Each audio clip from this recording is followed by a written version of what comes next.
Kalau soal itu ditanya, beberapa kali saya mau datang ke bapaknya, si Panes melarang saya. Nggak usah pak, si Panes. Nggak usah saya sebutkan alasan spesifiknya.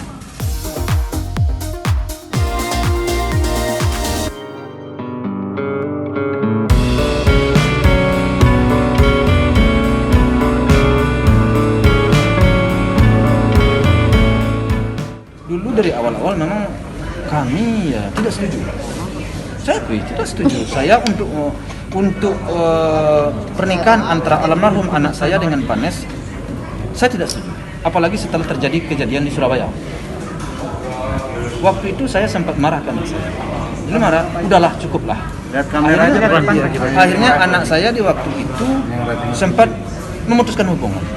Tapi kemudian dia ngomong sama papa, saya masih ingat kata-katanya. Dia memohon ke papa, Pak katanya, oke, hubungan saya putuskan. Tapi demi kemanusiaan izinkan si Feby pergi ke Surabaya mengurus dia Pak. Kenapa kamu urus? Karena menurut si almarhum Feby, satu-satunya nomor HP yang hafal oleh Panes adalah nomor HP dia. Itu yang dia sampaikan ke saya. Karena kan di dalam situ kan tahanan situ kan nggak ada punya HP kan. Jadi kalau dia mau telepon hanya salah satu nomor HP yang hafal adalah nomor HP Bibi. Jadi Bibi selalu dihubungi juga oleh dia. Nah, akhirnya anak saya ke situ dan hubungan udah mulai tidak sinkron lagi, udah mulai nggak ramai antara si Panes dengan si. Tetapi rupanya berjalan waktu karena diurus sekali, 2 kali, 3 kali, beberapa kali dia ke situ. Rupanya anak saya ini tergugah hatinya melihat kondisi si Panes. Karena nggak ada orang yang sayang. Karena nggak ada orang yang peduli. Itu menurut laporan dia ke saya. Bahkan Panes sendiri pernah beberapa kali ingin menyelesaikan hidupnya ya, Mak? Iya. Ingin dia udah capek dari hidup katanya. Karena nggak ada keluarga yang peduli. Karena nggak ada keluarga yang peduli. Itu menurut keterangan anak saya. Nah, demi kemanusiaan saya izinkan anak saya, dan ternyata hubungan itu, bantuan-bantuan itu membuat anak saya merasa tergugah hatinya, dan kemudian balik dia merasa kasihan kepada si Panes. Akhirnya mereka rupanya terjalin hubungan kembali di luar yang saya ketahui. Dari situlah bermulanya. Kemudian setelah terjadi, kemudian saya tahu bahwa mereka sudah menjalin hubungan lagi. Akhirnya sempat saya marah ke anak saya. Anak saya waktu itu dari rumah minggat selama lebih kurang 2 atau 3 bulan ya, Mas? 3 bulan dari rumah. Tapi walaupun minggat dari rumah, memang waktu papanya di rumah dia nggak pulang, waktu papanya nggak di rumah dia di rumah dan nginap di apartemen.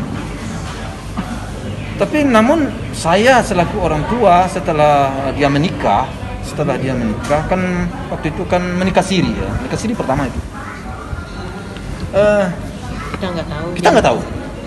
Dia menikah siri, papa nggak tahu. Nah, setelah menikah siri, dia pergi ke Bali ya.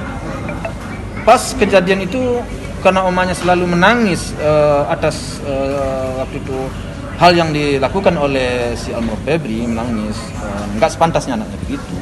Tetapi rupanya rasa kepeduliannya, rasa simpatiknya, rasa kasihannya kepada Panes rupanya memang mendalam di dia. Akhirnya di waktu itu saya mamanya menangis terus, saya teleponlah almarhum anak saya waktu itu masih di Bali, dan saya telepon hari ini, besoknya langsung dia pulang, langsung menemui papa sama. Kemudian ya terjadilah pembicaraan, akhirnya dengan penuh haru dan penuh tangis antara mama harus nikah secara agama, secara negara. Iya, setelah selesai itu ya pembicaraan panjang lebar, kemudian omanya udah nangis semua. Akhirnya saya berpesan di waktu itu, kamu nggak boleh nikah siri. Walaupun kamu udah nikah siri, kamu harus nikah secara resmi. Saya tekankan waktu itu. Dia nanya, gimana caranya? Kamu datang ke bapak. Kapan datang? Sekarang. Karena udah siang waktu itu, karena dia baru balik dari Bali, belum sampai ke tempat tinggalnya. Besok kamu datang. Besoknya dia langsung ke rumahnya. Cerita yang saya dapat, besoknya langsung ke rumahnya, itu 3 jam dia di rumahnya, 3 jam dia di bawah menunggu. Itu menurut dia. Nggak dipersilakan masuk. Kemudian direstuilah, diuruslah surat-suratnya oleh pihak sana. Apanya yang tidak direstui? Kan nyatanya suratnya keluar. Kalau tidak direstui ya suratnya nggak bakal keluar dong. Nomor antrian. Kan suratnya keluar semuanya. Bapaknya sendiri yang ngurus ke kelurahan surat-surat. Semua surat-suratnya itu keluar. Kan di Apalagi- surat-surat kelurahan itu kan kalau si Vanessa lahir di sana anaknya Pak Dodi kan. Jadi Pak Dodi itu yang ngurus ke kelurahan. Iya. Jadi akhirnya nikah dia di Cinere. Iya. Sama Pak Dodi. Ini Sama mama sama Pak Dodi ibunya. sendiri yang nikahi apalagi? Kan nggak ada masalah sampai di situ. Selesai kan? Apalagi? Terus tadi salah satu kekecewanya Pak Dodi katanya nggak ada permintaan dari Pak Haji Faisal ke Pak Dodi kayak seperti melamar meminta anaknya secara baik-baik. Kalau soal itu ditanya, beberapa kali saya mau datang ke bapaknya. Si Panes melarang saya. Nggak usah Pak. Nggak usah Pak, si Kita Panes. yang Nah, nggak penting usah nikah secara nggak usah negara. saya sebutkan alasan spesifiknya. Beberapa kali saya mau datang. Itu waktu itu saya mau ikut di PB, mau ikut di Spanes, papa ikut, sama mama mau ikut, nggak boleh oleh Spanes. Alasan spesifiknya kurang tepat saya. Kemudian setelah terjadi pernikahan, kan di sana, saya jalinlah hubungan baik dengan keluarga.